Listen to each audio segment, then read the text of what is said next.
It is summertime again, and we're gonna do that annual crappie current seam video. We got our first crappie right there. Beautiful crappie. Toss that one back. We have a current seam, we have a discoloration of water, and that usually stacks fish. See, there's a carp swimming right there. I've seen some things jump. I was here 2 weeks ago. The whole thing was mud, up 2 feet. Those fish could have been anywhere, but now that it's down, I feel like we'll have better luck. So I'm pitching into this seam right along this cut bank here, and I'm trying to catch some crappie.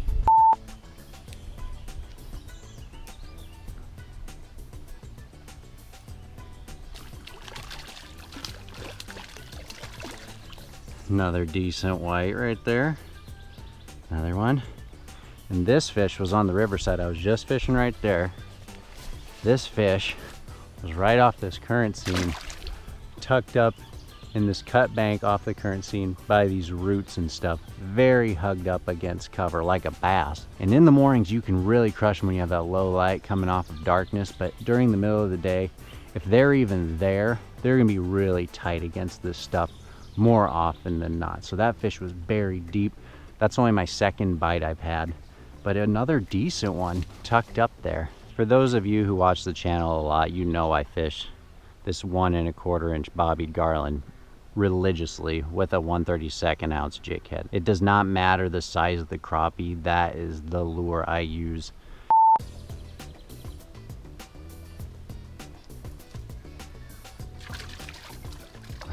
There's one, folks. Woo woo. There it is.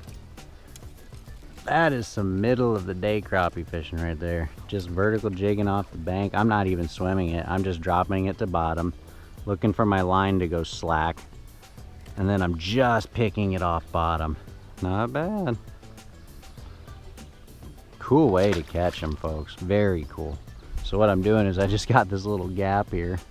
I'm reeling up my line so I can all the way to my rod tip, so I can just feed my rod tip through there. Just dropping it in the shade, letting it fall. I'm looking for my line to go slack, and then I'm picking it up just off bottom and just dangling it there. Almost dead sticking sometimes. There's another one right there.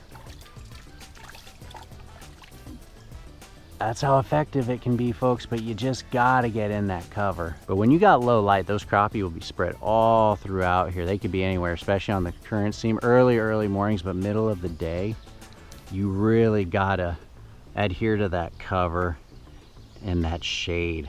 Very important. Beautiful crappie.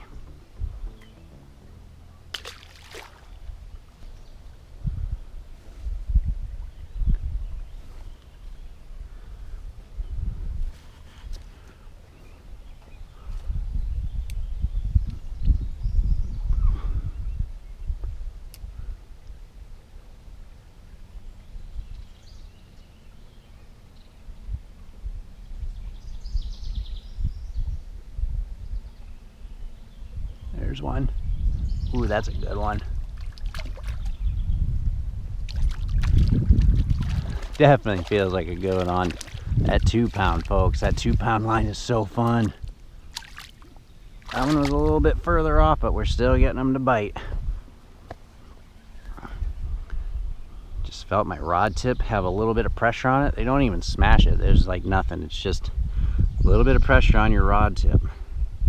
Beautiful fish. Rinse, repeat, rinse, repeat, rinse, repeat. Find that sweet spot. Get after them. In this particular scenario, we have the junction of a quarry and a river. So you have really nice slack water, deep slack water out in that quarry, close to a shallow river. And that river, every time the water gets high in the summer, it'll bring some cool water down into that stagnant quarry, and those fish will just kind of congregate where that cool water is coming in. In addition to that, that cool water draws in all the bait fish. It's sweeping forage down into that quarry area, and those fish are just feeding up. You can see shad jumping from time to time from predators chasing them. So it's just a really high percentage spot for bass, crappie, probably catfish, any type of predator is going to be there. It draws in the whole food chain. As you can see, middle of the day, those fish are very, very concentrated. So that was how I was able to find success fishing those root balls, those cut banks, that shade. That is where those crappie were very particularly. They spread out with that low light, early morning hours, late evening hours, night.